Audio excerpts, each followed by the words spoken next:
Madison. Hai ông bà cô chú. Chúc ông bà. Chúc ông bà cô chú 4th of July Happy 4th of July. vui vẻ. Vui vẻ.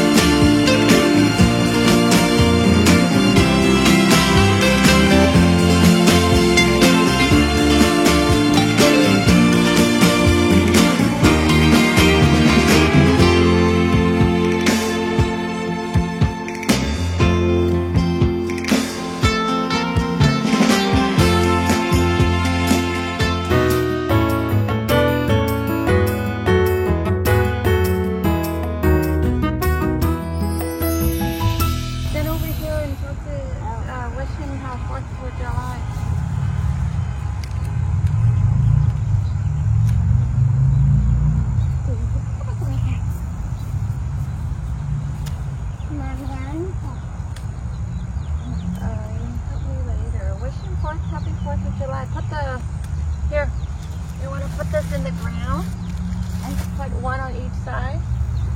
No.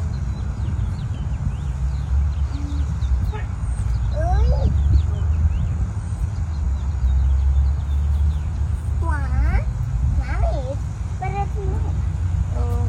Why do we put it here? Because it's 4th of July. It's not. It's not standing on me. Maybe it's hard. Is there water? I did it! Okay. One more to go.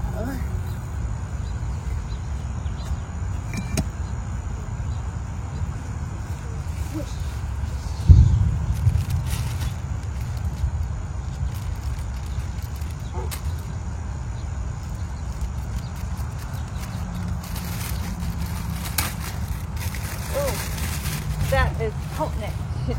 that was stinky. Okay. Oh, there's something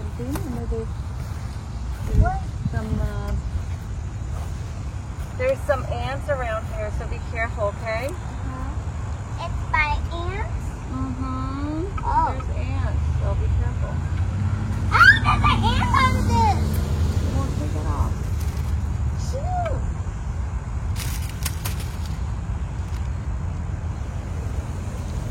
Mommy, how's your sticky?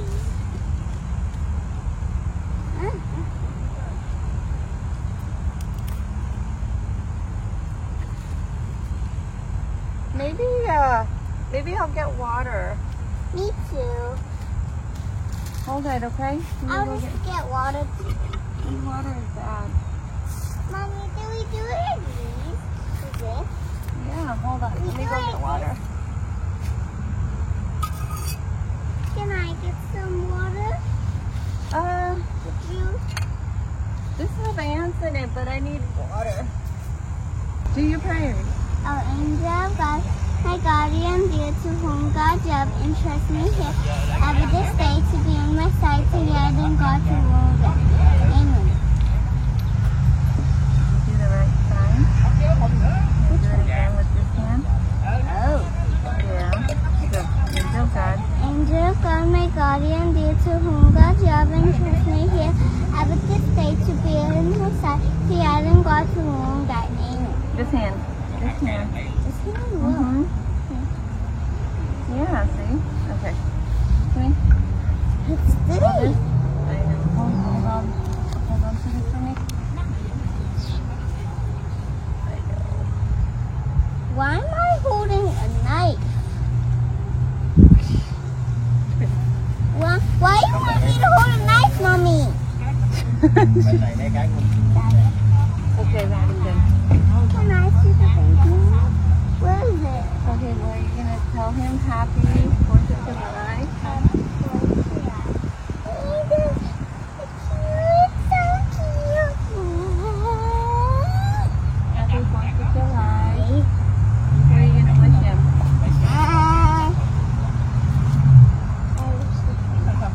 You speak louder. No, come. Oh. Speak louder.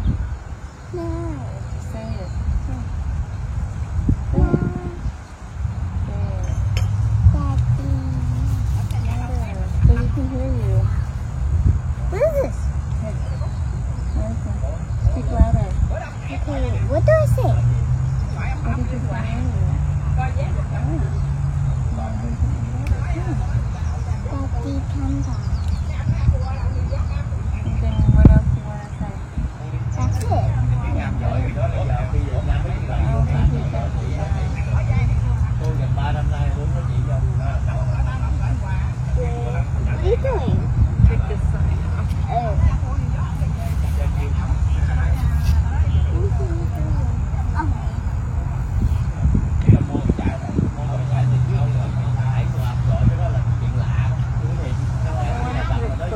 So when they do the grass cutting, it doesn't.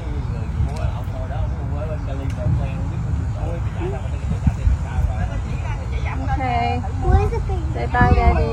Bye, Daddy. We'll see you later. Mommy, can we put the baby one home? No. It's so cute. But what's the snail doing on Daddy? Just to keep him company. What's happening? To have friends. Yeah.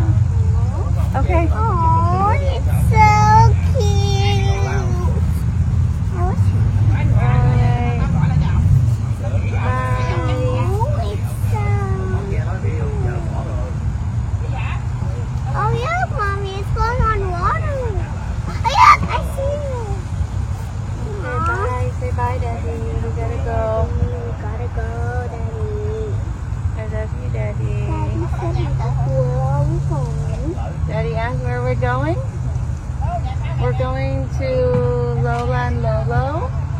So fun. To play with fireworks today. We're going yo-yo. Bye, Daddy. Love you. Love you, Daddy. Okay, bye. Bye. See you, yes, Daddy. Yeah, see you later. See you later, Daddy. Bye. Bye. Okay, let's go. Yeah. We'll be out of Where? Which side? Oh, it's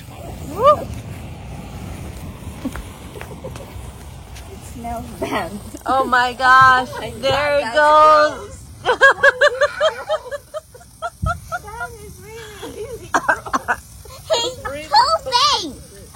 That's really gross. She's pooping.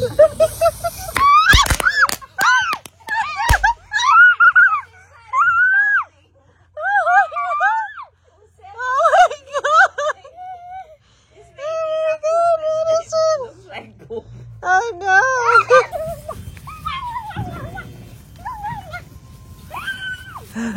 Madison.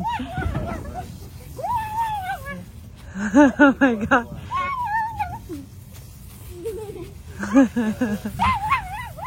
Mommy, it's getting smaller. Đưa cho mẹ. Okay.